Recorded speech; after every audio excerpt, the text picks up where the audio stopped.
지난주에는 이 레위기 13장에 기록된 악성 피부병을 진단하는 방법과 이 피부병 환자를 어떻게 이스라엘 회중에서 분리시켰는지에 대한 말씀을 살펴봤습니다.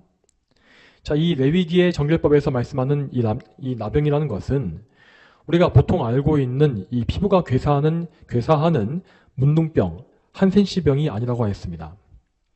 이것은 곧 이 피부를 심각하게 손상시키는 악성 피부병들을 통틀어서 말하는 것이라고 했었지요.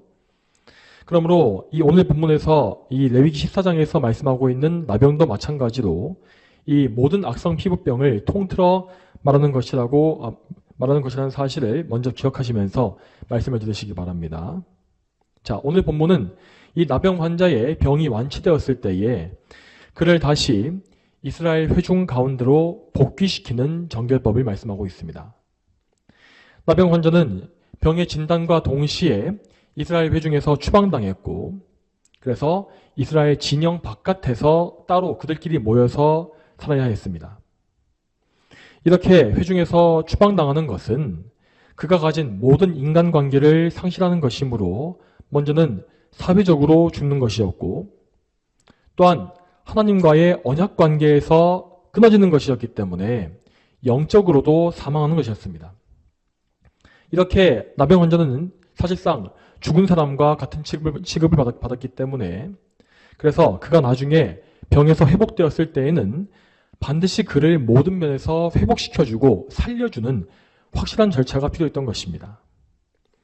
그래서 하나님은 여러 가지 특별한 상징을 포함하고 있는 정결 예식과 제사의 과정을 이 말씀에서 말씀하고 계신 것입니다. 자, 먼저 오늘 본문의 2절 말씀을 보겠습니다. 2절 말씀에 이렇게 되어 있습니다. 이것은 나병 환자가 정결하게 되는 날의 규례니 곧 그를 제사장에게 데려갈 것이며.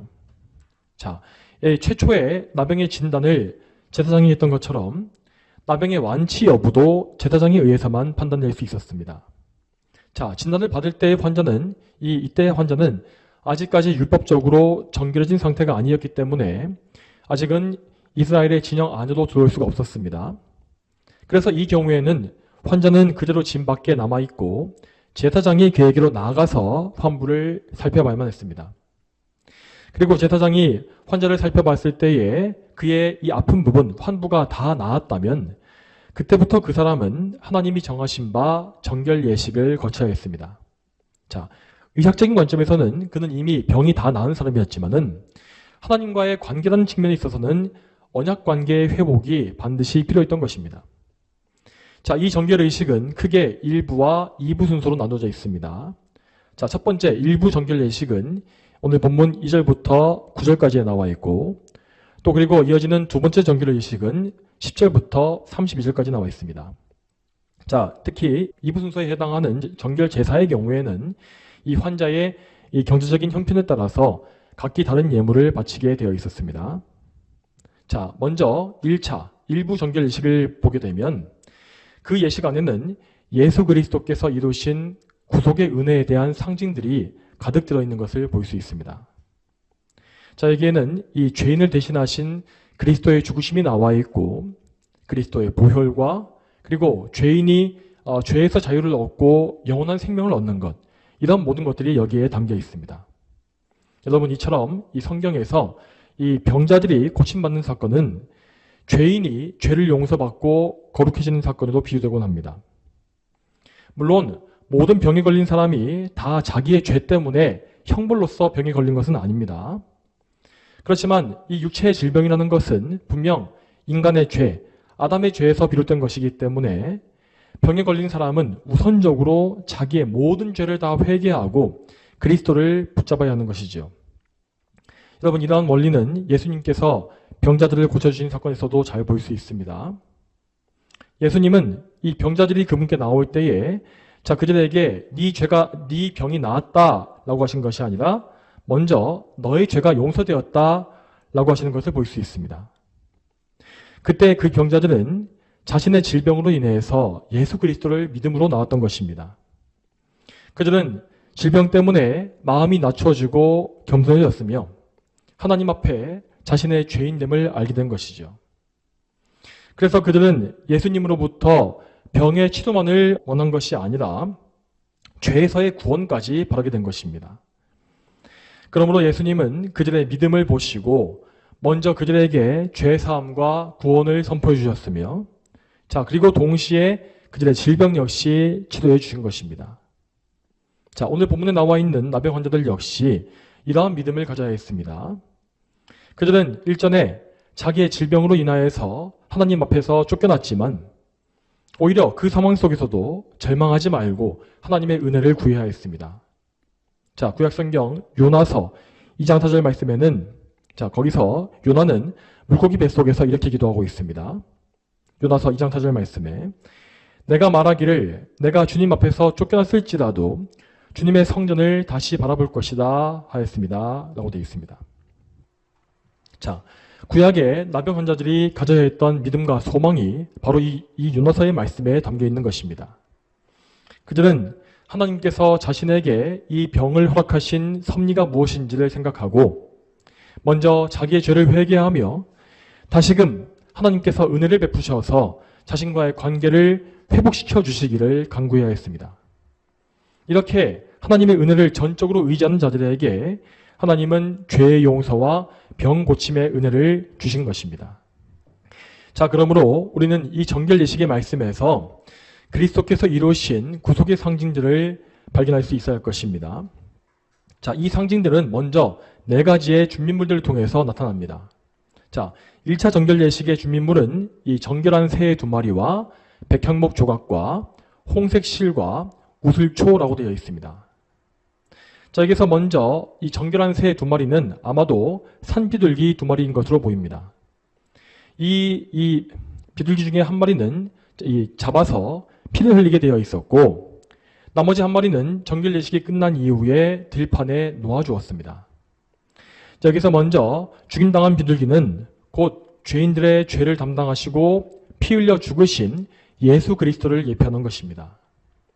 그 죽임당한 새의 피는 질그릇에 담겨있는 생수에 뿌려졌다고 했는데 이렇게 피와 생수가 함께 사용되는 것은 예수님께서 십자가 위에서 물과 피를 흘리신 사건을 상징한다고 할 수 있습니다.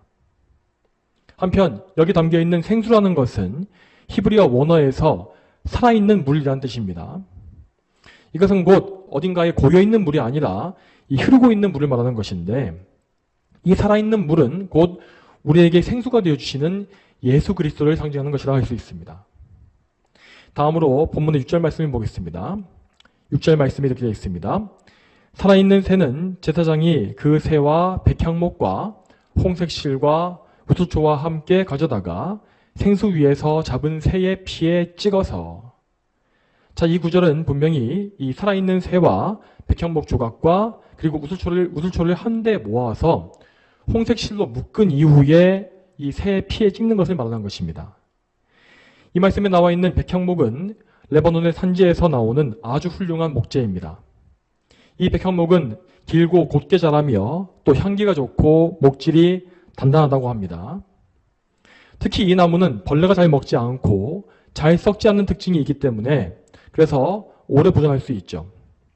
그래서 성경에서는 이 백향목은 생명을 나타내는 상징으로 사용되곤 합니다.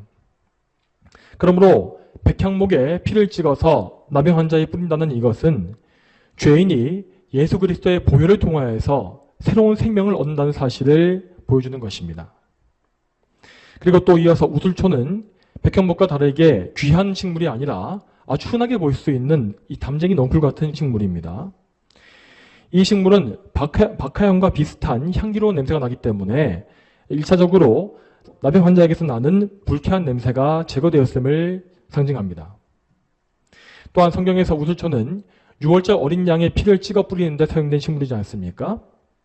그러므로 이 우슬초에 비둘기의 피를 찍어 뿌린다는 것은 곧 그리스도의 보혈로 말미암아 죄인이 정결하게 됨을 상징하는 것이 분명합니다.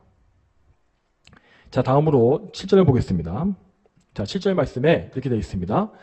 나병에서 정결하게 될 자에게 7번 뿌려 그가 정결하게 되었다고 선언하고 살아있는 그 새를 들판에 놓아주어야 한다. 자, 이 말씀에서는 이 나병에서 정결하게 된 사람에게 제물의 피가 7번 뿌려지는 장면이 나옵니다. 자, 여기서 숫자 7은 성경에서 완전함을 나타내는 숫자로서, 그래서 피를 7번 뿌린다는 것은 그 피의 효력이 완전하고 충분함을 가리키는 것입니다. 그리고 이렇게 함으로써 일부 정결 예식에서 이 비둘기의 피를 사용하는 이 순서는 다 끝난 것이고, 이제 살아있는 새는 다시 풀어서 들판에 놓아주도록 되어 있었습니다. 여기에서 풀려난 비둘기에 대해서는 두 가지 해석이 있습니다. 자, 첫 번째는 이 새가 나병 환자의 죄를 대신 지고 날아감으로써 그의 죄가 사해졌음을 상징한다는 해석입니다. 이 경우에 이 비둘기는 이 속죄일, 이 나중에 보면 나오지만은 이 대속죄일에 광야로 추방되는 염소와 같은 의미가 되는 것입니다. 즉, 이 비둘기는 우리의 죄를 대신 지고 성문 밖에 나가서 고난받으신 예수 그리스도를 예표하게 되는 것이죠. 자, 그리고 두 번째 해석은 이 비둘기가 죽음의 위협에서 벗어나서 자유를 얻게 되었다는 것입니다. 이런 해석이 맞다면 이 비둘기는 병 고침을 받고 죄에서 자유를 얻게 된 나병 환자 본인을 의미하는 것이라고 할 수 있습니다. 이 두 가지 해석 중에 어떤 것을 택하든지 간에 이 모든 정결 예식은 모두 예수 그리스도께서 이루신 구속의 은혜가 무엇인지를 잘 보여주는 것이라고 할 수 있을 것입니다. 자, 그리고 다음으로 8절과 9절 말씀을 보겠습니다. 자, 비둘기를 사용한 1차 정결 예식이 끝난 이후에 나병이 나은 사람은 그의 옷을 빨고 그의 몸의 모든 털을 다 밀고서 목욕을 해야 했습니다. 이것은 율법적으로 그에게 남아있는 모든 부정함을 완전히 제거해 버린다는 의미를 가지고 있었습니다. 또한 이 절차는 의학적인 면에서도 남아있는 전염의 위험성을 원천 차단하는 효과를 주었죠. 이처럼 하나님은 그분의 백성을 영적인 면이든지 과학적인 면이든지 모든 면에서 안전하게 보호해 주시고 정결하게 해주신 것입니다. 자, 그리고 이렇게 자신을 정결하게 한 사람은, 이 사람은 드디어 이스라엘의 진영 안으로 들어올 수 있었습니다. 그렇지만 아직 그는 이 자기의 가족들이 살고 있는 장막 안으로는 들어갈 수 없었습니다. 그래서 그는 장막 바깥에서 또 7일을 보낸 이후에 8일째 되는 날에 다시금 제모와 빨래, 목욕의 과정을 반복해야 했습니다. 이렇게 길고 복잡한 과정이 요구되는 것은 육적인 면과 영적인 면 모두에서 의미를 가지고 있습니다. 병에서 회복된 사람은 이 일주일 동안 다시금 자기의 병이 완치되었음을 재확인해야 했고, 또 그렇게 함으로써 이스라엘 회중 전체가 질병의 위험에 노출되지 않게 해야 했습니다. 또한 영적인 면에서도 그는 이 기간 동안에 하나님께 다시 나아갈 준비를 해야 했습니다. 이 일주일간의 대기 기간이 끝나고 나면 그는 드디어 회막에 나아가서 하나님께 제사를 바치게 됩니다. 그러므로 그는 하나님께 나아가기 전에 자기의 죄를 다시금 철저히 회개하고 기도하면서 자기 자신을 경건과 거룩으로 단장해야 했던 것입니다. 자, 그리고 10절 이후에 이어지는 말씀에서 이 사람은 정말로 중요한 두 번째 정결 예식의 과정에 들어갔습니다. 그는 회막에 나아가서 속건제와 속죄제, 그리고 번제와 소제 등의 제사를 바쳐야 했는데, 자, 이 모든 제사의 과정은 그가 하나님과의 화목한 교제 관계에 다시 들어감을 보여주는 상징이었습니다. 자, 먼저 10절을 보겠습니다. 10절 말씀에 여덟째 날에 흠없는 어린 양 2마리와 1년 된 흠없는 어린 암양 1마리와 고운 밀가루 10분의 3 에바에 기름 섞은 곡식 제물과 기름 1록을 가져와야 한다. 자, 앞의 구절에서 우리는 병이 나은 이 사람이 이 자기의 장막 안에 들어가지 못했다는 사실을 보았습니다. 자, 그리고 그는 제7일째에 다시금 자신을 정결하게 하는 목욕과 빨래 과정을 거쳤기 때문에 이제는 장막 안으로 들어가서 가족들과 함께 지낼 수 있었습니다. 그렇지만 그는 이 자기 장막, 자기 집보다 먼저 하나님이 거하시는 회막에 나와야 했습니다. 그는 자기의 병을 낫게 해주신 하나님께 감사하면서 자기 죄를 모두 씻고 자기 자신을 하나님께 바치는 제사를 드려야 했던 것입니다. 그는 율법에서 명하신 모든 제물을 가지고 회막으로 왔으며, 그러면 제사장은 그와 그의 제물을 회막 뜰 안에 들여놓고 회막 앞에 서게 했습니다. 여러분, 이 환자가 회막문 앞에 들어설 때에 얼마나 감격스러웠을지를 생각해 보시기 바랍니다. 그는 얼마 전까지만 해도 악성 피부병에 걸려서 이스라엘 지점 밖에 살고 있었던 사람이었고 그 병이 나을 것이라고 기대할 수 없었던 비참한 처지에 있었습니다. 하나님의 은혜가 아니었다면 그는 두 번 다시 이스라엘의 회중 가운데로 돌아오지 못했을 것이며 제사를 드리는 건 역시 기대할 수 없었을 것입니다. 그렇지만 그는 이제 하나님의 은혜로 말미암아서 다시 정결해졌고 하나님의 임재가 있는 회막 앞에 서게 되었습니다. 자, 이제 그가 드리게 될 제사는 속건제와 속죄제, 번제와 소제였습니다. 여기에서 속건제는 이 죄로 인해 하나님과 이웃에게 끼친 피해를 보상하는 목적을 가진 보상제이고 또 다음으로 속죄제는 말 그대로 범죄 그 자체를 속하고 죄인을 정결하게 하는 정화제입니다. 그리고 번제는 이 제사를 드리는 사람이 자기 자신을 하나님께 온전히 바치겠노라고 하는 의미로 바치는 이 헌신제였지요. 또한 다음으로 소제는 이 다른 제사들과 함께 드려지는 제사로서 밀가루와 기름 등을 바치는 피가 없는 제사였습니다. 이 소제의 의미는 속죄함 받고 정결해진 성도 자신을 하나님께 온전히 바치는 것입니다. 자, 먼저 12절부터 18절을 보게 되면 회복된 사람을 위한 속건제 절차가 길게 나와 있습니다. 자, 이 속건제의 제물은 먼저 그 일부분을 제단에서 불태우는 화제로서 하나님께 올려드리고 나서 또 남아있는 부분을 들고서 흔들어 바치는 요제로서 바친 다음에 제사장의 몫으로 주었습니다. 자, 13절 마지막을 보게 되면 속건제물은 제사장의 것이므로 그것은 지극히 거룩한 것이다 라고 되어 있는데 자, 이 말씀과 같이 제사장에게 돌려진 것이 지극히 거룩하다 라고 말씀하신 이 이유는 이 제물을 제사장의 양식, 이 제사장을 위한 사례 이외에 다른 용도로 쓰지 못하게 하시기 위함이었습니다. 이 요제라는 방식은 제사장이 제물의 이 고기를 한 높이 들어 올리고 나서 이 흔들어 바치는 방식으로 드려지는 제사입니다. 이렇게 요제로서 바쳐진 제물은 이미 하나님께 올려 바쳐진 것이기 때문에 이미 그때에 지극히 거룩한 것으로 구별되는 것입니다. 그러므로 그것이 제사장들에게 돌아왔다 할지라도 제사장들은 그것을 오직 자기 양식으로만 써야 했고 그것을 시장에 내다 팔거나 다른 사람에게 주어서는 안 됐던 것입니다. 자, 그리고 이 속건제에서 특이한 부분은 이 제물의 피를 취해서 회복된 사람의 신체에 바르는 순서입니다. 일전에 우리가 이 제사장 위임식을 살펴볼 때에도 제사장의 오른쪽 귓불과 엄지손가락과 엄지발가락에 피를 바르는 절차가 있지 않았습니까? 이러한 절차는 곧 그 사람을 피로 씻고 거룩하게 구별한다는 의미를 가지고 있었습니다. 제물의 피를 취해서 그 사람의 신체 중에서 가장 돌출되어 있는 부분에 바름으로써 그 사람의 몸 전체에 피를 뿌린 것과 똑같은 의미를 가지는 것이지요. 그러므로 오늘 본문 14절에서 말씀하시는 이 바는 이 병에서 회복된 이 사람이 예수 그리스도의 보혈로 말미암아 온몸이 정결하게 되었음을 보여주는 것입니다. 자, 그리고 다음으로 15절 이하의 말씀을 보겠습니다. 자, 이 말씀에서 제사장은 이 제사자가 가져온 기름을 취해서 왼 손바닥에 붓고 나서 먼저 그것을 하나님 앞에 7번 뿌렸습니다. 자, 이렇게 하는 것은 그 기름을 하나님께 먼저 바침으로 말미암아서 그 기름 전체를 거룩하게 구별하는 것이었습니다. 그리고 나서 제사장은 이 손바닥에 남아있는 기름을 찍어서 제사자의 오른쪽 귓불과 엄지손가락, 엄지발가락에 다시 발랐죠. 자, 그러니까 이것은 아까 이미 묻혀놓았던 그 제물의 피 위에 기름을 또다시 한번 덧입힌 것입니다. 그 후에 제사장은 이 제사자의 머리에 남은 기름을 발라주었고 이것으로써 속건제가 다 마무리되었습니다.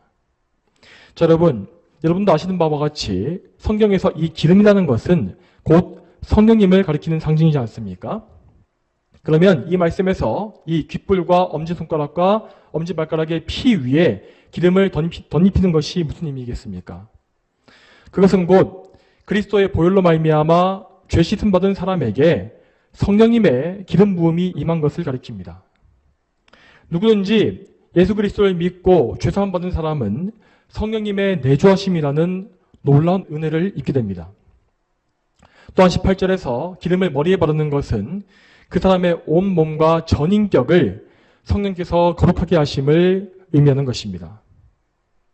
자, 그리고 이어지는 19절과 20절 말씀에서는 속죄제와 번제 그리고 소제의 순서가 아주 간략하게 나와 있습니다.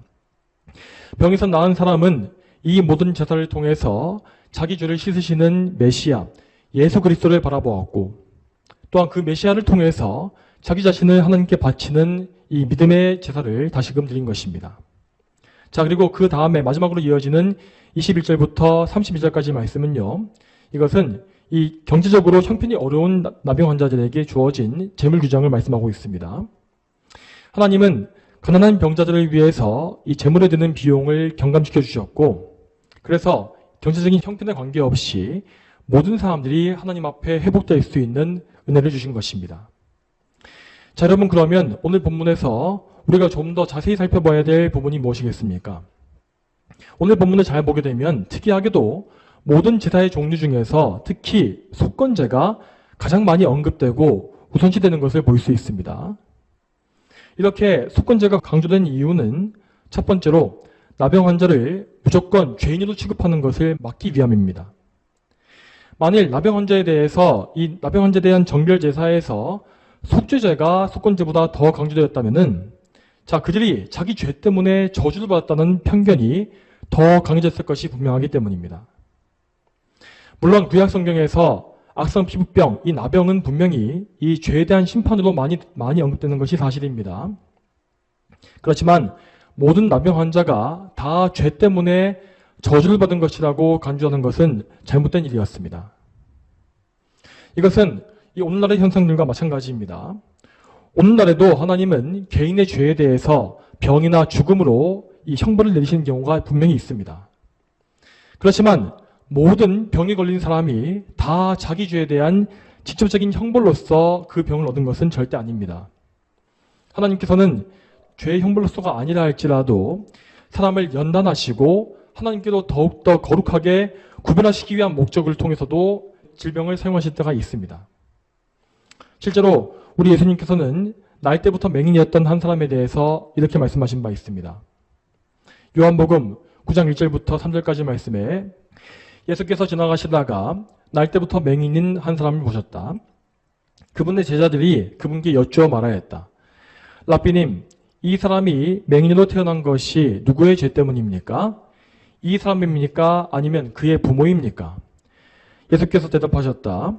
이 사람이나 그 부모가 죄를 지은 것 때문이 아니라 오직 그를 통해 하나님의 일들을 나타내려는 것이다. 자, 이 말씀에 나와 있는 이 제자들의 말에서 알 수 있는 것처럼 이 유대인들은 대체로 심각한 병이나 장애를 가진 사람을 하나님께 저주받은 자로 단정지어버리곤 했습니다. 유대인들이 그러한 편견을 가지게 된 이유는 그들이 하나님을 두려운 분으로 인식하는 경향이 있었기 때문입니다.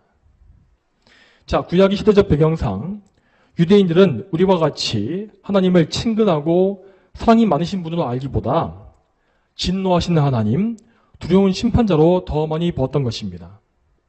그리고 그러한 생각 때문에 그들은 어떤 환자들을 대할 때에 하나님의 진노와 저주를 먼저 떠올린 것이죠.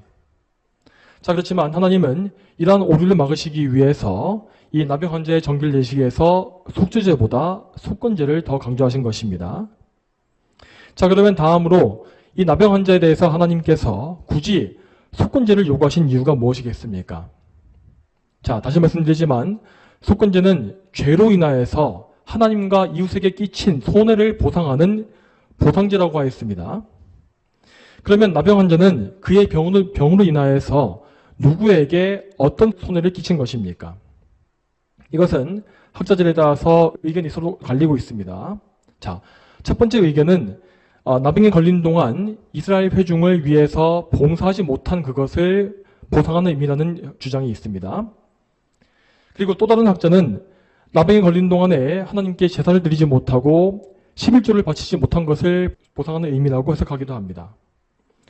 또 그리고 어떤 학자는 나병이 이스라엘 회중 전체의 거룩함에 해를 끼치기 때문에 그것에 대한 보상이 요구된 것이라고 주장하기도 합니다. 자, 이 세 가지 주장들은 모두 다 타당한 근거가 있습니다. 나병에 걸렸던 환자들은 분명히 그 병에 걸린 기간 동안에 하나님께 행해야 할 의무를 다 행하지 못했고 또한 거룩한 백성 이스라엘에게도 분명한 피해를 주었습니다. 그러므로 그들은 다시 하나님과의 관계를 회복하기 위하여서 모든 그런 손해를 다 회복시키고 보상제인 속건제를 바쳐야 했던 것입니다. 자, 그리고 우리는 나병 환자에게 요구되었던 정결 예식에서 영적인 의미들을 발견할 수 있습니다. 다시 말씀드리지만 구약 정결법의 나병은 곧 죄를 상징하는 것입니다. 모든 죄인들은 다 영적으로 나병 환자와 같아서 하나님 앞에 부정하며 또한 영적으로 하나님에 대한 감각과 기능을 상실한 상태에 있는 것입니다. 그러므로 하나님께서 이 본문에서 나병 환자를 다루시고 있는 모습을 보게 되면 그분께서 죄인들을 어떻게 다루시는지를 알 수 있는 것이죠. 자, 나병 환자가 정결하게 되는 이 과정은 죄인이 죄를 씻고 거룩하게 되는 원리와 연관되어 있습니다. 오늘 본문에서 회복된 나병 환자의 모습은 죄에서 구원받은 우리의 모습을 잘 보여줍니다. 여러분, 우리는 죄인 되었을 때에 이 나병 환자와 같이 하나님께로부터 완전히 끊어진 상태에 있었습니다. 우리는 하나님의 언약 바깥에 있었고 하나님의 백성들과의 거룩한 교제 역시 나눌 수 없었습니다. 그랬던 우리의 상태에 대해서 에베소서 2장 12절 말씀에 이렇게 나와 있습니다. 너희는 그 당시 그리스도 밖에 있었고 이스라엘 백성에서 제된 자들이고 약속의 언약들과 무관한 외인들이며 세상에서 소망도 없고 하나님도 없는 자들이었다.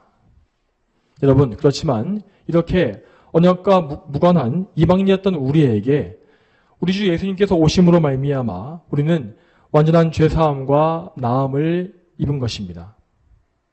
자, 그리고 오늘 본문에서 우리는 이 제사장들의 모습을 통해서 예수 그리스도를 알 수 있으며 또한 이 구약의 제사장들과 비교할 수 없이 탁월하고 영광스러운 예수님의 모습 역시 알 수 있을 것입니다. 여러분, 구약의 제사장들은 단지 백성들의 정결함을 선포하고 말하기 위해서 이 제물을 잡거나 제사를 집례하는 사역만을 했을 뿐입니다. 그들에게는 백성들을 직접 정결하게 만들어줄 능력이 없었습니다. 그들은 그저 하나님께서 명하신 대로 율법상의 정결함을 공인하기 위한 사역을 감당한 것입니다. 그렇지만 우리의 대제사장이신 예수님께서는 모든 죄인들을 실제로 정결하게 하시고 거룩하게 하실 능력이 있으십니다. 그분은 우리를 죄에서 실제로 구원하시고 하나님 앞에서 정결하고 거룩하게 하시기 위해서 이 땅에 오신 것입니다.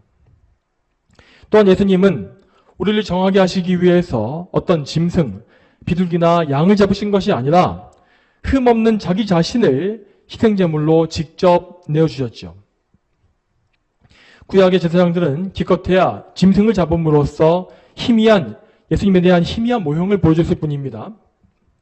그렇지만 예수님은 이 구속의 본체로서 자기 자신을 직접 제물로 바치심으로 말미암아 구원 그 자체를 성취하신 것입니다. 예수님은 참으로 하나님이 택하신 백성들을 모두 구원하시기 위해 필요한 모든 것을 다 이루셨습니다. 그분은 그분의 백성의 모든 죄를 완전히 속죄하시기 위한 피를 흘리셨고 또한 그들의 모든 죄값을 지시고 그에 상응하는 진노와 저주와 형벌을 다 당하셨습니다. 또한 그분은 그 백성들을 하나님 앞에 의롭다 하시기 위해서 그들에게 필요한 율법의 의 역시 대신 이루어졌습니다. 이러한 모든 것을 다 통틀어서 우리는 예수 그리스도께서 이루신 구속의 공로라고 부릅니다. 그리고 이 구속의 공로로 말미암아 우리는 이제 하나님과 화목함을 누리게 되었고 하나님을 가까이서 모실 수 있는 자녀의 특권을 얻은 것입니다. 이에 대해서 에베소서 2장 13절 말씀에 이렇게 나와 있습니다. 그러나 그때에 멀리 있던 너희가 이제는 그리스도 예수님 안에서 그리스도의 피로 가까워졌다.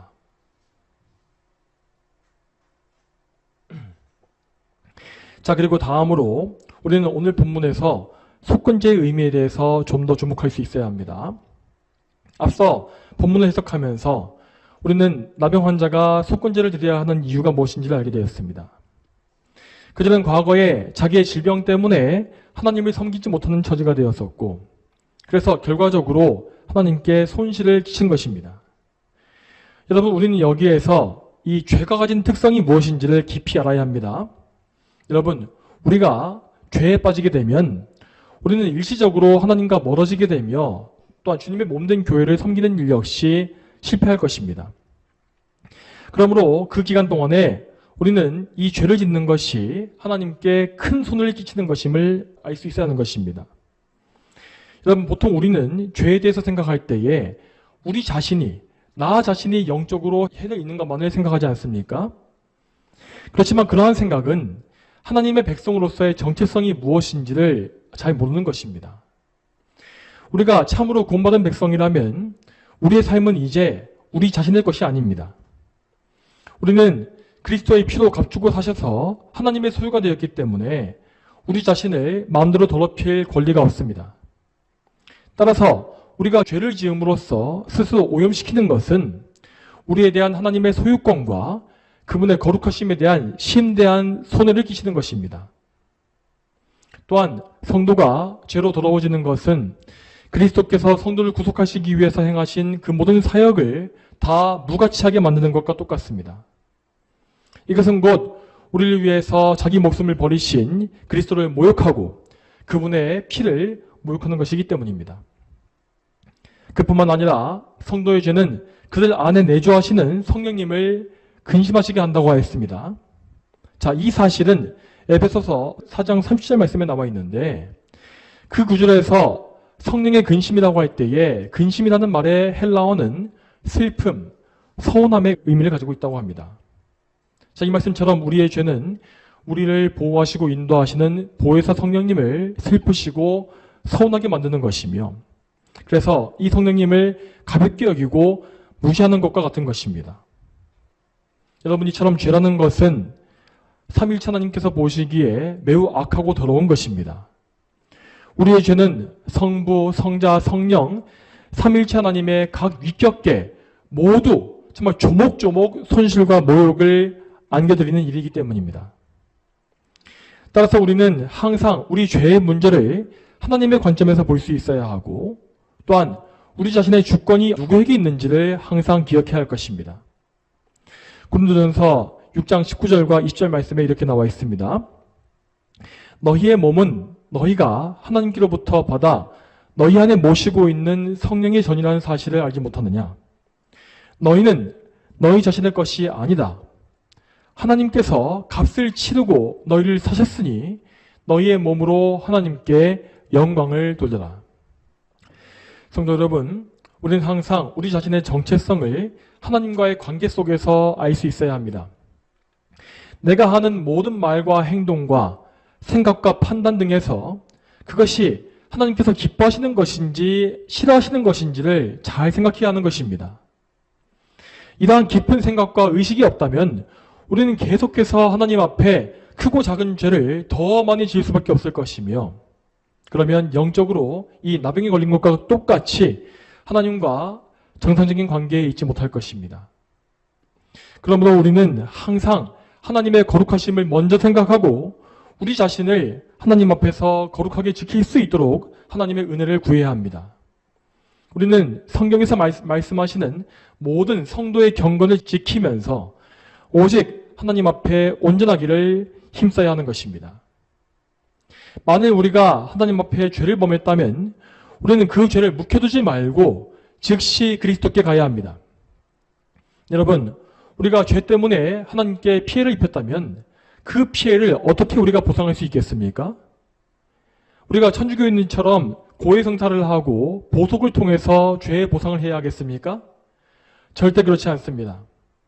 여러분, 오늘 본문에서 구약의 성도들은 죄의 보상을 위해서 다른 것을 한 것이 아니라 속건제, 즉 제사를 바쳤습니다. 그러니까 그들은 곧 이 제사를 통하여서 그들의 죄값을 치러주신 예수 그리스도를 바라본 것입니다. 여러분, 우리의 죄가 하나님께 입힌 피해는 감히 우리의 물질로 환산할 수 없을 만큼 무한하고 막대합니다. 그 막대한 손해와 빚을 도대체 우리가 무슨 수로 갚을 수 있겠습니까? 그러므로 우리는 오직 우리를 죄에서 구속하신 예수 그리스도를 바라봐야 합니다. 예수님은 참으로 우리의 막대한 죄값을 대신 다 가져가셨고, 또한 그 무한한 죄의 빚을 십자가 위에서 친히 다 갚으셨습니다. 그리고 그분은 우리의 모든 빚을 해결하실 뿐만 아니라 또한 우리에게 필요한 의를 이루심으로 말미암아서 우리가 하나님 앞에 의인이라고 인정받게 해주셨습니다. 여러분, 이 놀라운 구속의 공로를 얻는 것은 오직 그리스도를 우리 구주로 믿는 길밖에 없습니다.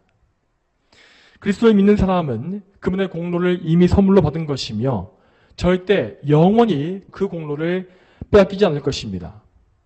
그리고 그 공로를 얻은 사람은 평생에 그리스도를 굳게 믿음으로써 거룩한 성도의 삶을 살 수가 있는 것입니다. 여러분, 우리 성도들은 오직 그리스도로 말미암아 하나님과 화평을 누릴 수 있습니다. 중보자이신 그리스도를 통하여서 하나님은 우리에게 평안을 주시고 또한 그분의 놀라운 사랑과 은혜를 한량없이 부어주십니다. 그러므로 성도 여러분, 이 구속의 공로 안에서 늘 하나님의 백성다운 경건한 삶을 사시기 바랍니다.